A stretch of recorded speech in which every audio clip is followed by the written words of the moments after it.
Matius 5 ayat 15-16. Lagi pula orang tidak menyalakan pelita lalu meletakkannya di bawah gantang, melainkan di atas kaki dian sehingga menerangi semua orang di dalam rumah itu.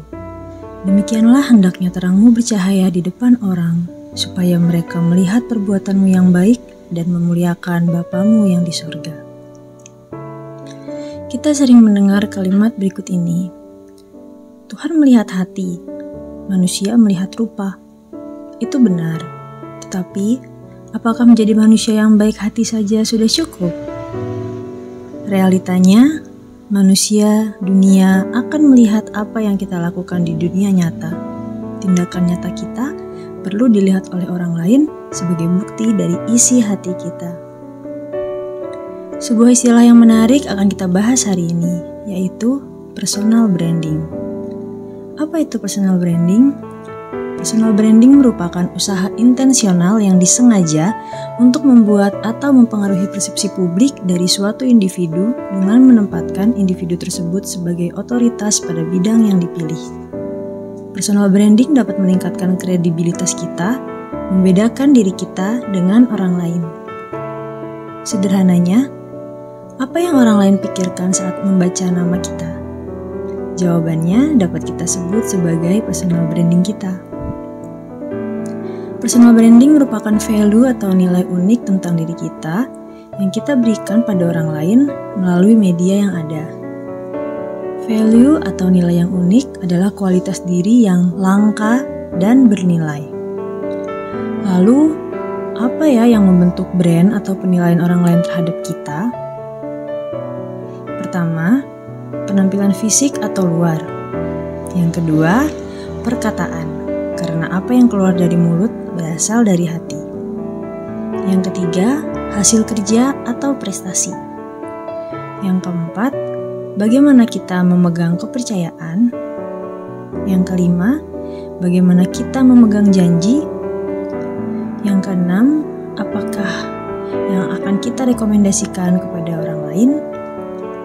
Lalu yang ketujuh, apa isi sosial media kita? Dan yang terakhir, bagaimana kita mengelola waktu, uang, dan relasi yang kita miliki? Dalam Amsal 22 ayat 1, Tuhan berfirman, "Nama baik lebih berharga daripada kekayaan besar. Dikasihi orang lebih baik daripada perak dan emas."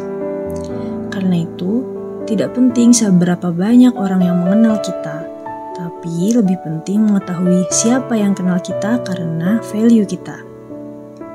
Lantas, bagaimana cara mengembangkan personal branding kita? Pertama, kita dapat menyibukkan diri kita untuk berkarya, menciptakan nilai, dan jangan malu untuk membagikannya kepada media. Jadi jika ada bidang yang kita sukai, kita dapat mengembangkannya dan dapat membagikannya lewat media. Lalu yang kedua, lakukanlah pekerjaan yang bersifat sukarela atau volunteer. Bukan karena kita menginginkan sesuatu, tapi karena kita ingin memberikan sesuatu. Dan yang terakhir, menemukan komunitas yang tepat. Karena komunitas yang tepat juga akan menentukan kualitas diri kita. Dalam hal ini, kita juga diingatkan untuk tidak menyepelekan pelayanan yang remeh, karena Tuhan sudah menyiapkan sesuatu yang besar bagi kita. Akhir kata, bahan sharing hari ini disadur dari workshop personal branding di era modern, yang disampaikan oleh Dr. Christian Ferdinaa, MSI MSc, pada Temu Rayon Pemuda Sinode Rayon 3, tanggal 23 Oktober 2021. Dan ringkasan webinar hari ini akan ditutup dengan sebuah quote yang berbunyi, "Be so good that they cannot ignore you." Jadilah orang yang sangat baik sampai-sampai orang lain tidak bisa mengabaikanmu. Terima kasih telah mendengarkan ringkasan dari workshop personal branding di era modern ini sampai akhir. Selamat membentuk personal branding yang baik. Tuhan Yesus memberkati.